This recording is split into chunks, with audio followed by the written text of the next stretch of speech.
Welcome to Man Does Tech, where I solve the problems you didn't even know you had.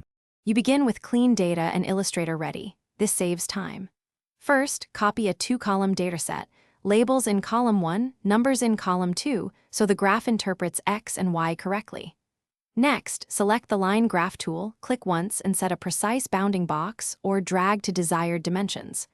Once placed, paste the data into the data table that appears. Make sure to press the check mark to commit. Doing this now ensures the graph reads values instead of text.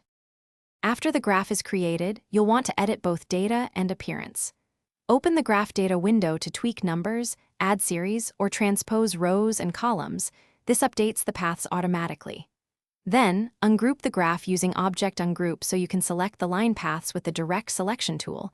You must ungroup to style individual elements.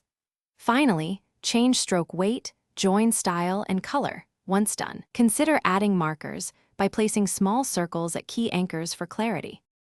To finish, align labels and ticks so the chart reads cleanly. Use guides and baseline shift for precision. Add a legend and annotation, group final elements, and export using File Export with the correct resolution, 300 dpi for print, 72 for web. If something goes wrong, like odd gaps or wrong scales, reopen the graph data, ensure cells are numeric, and reapply the commit checkmark. Sometimes stray text or commas force strings, and fixing that will restore correct plotting. Thanks for watching. If you found this helpful, don't forget to like and subscribe.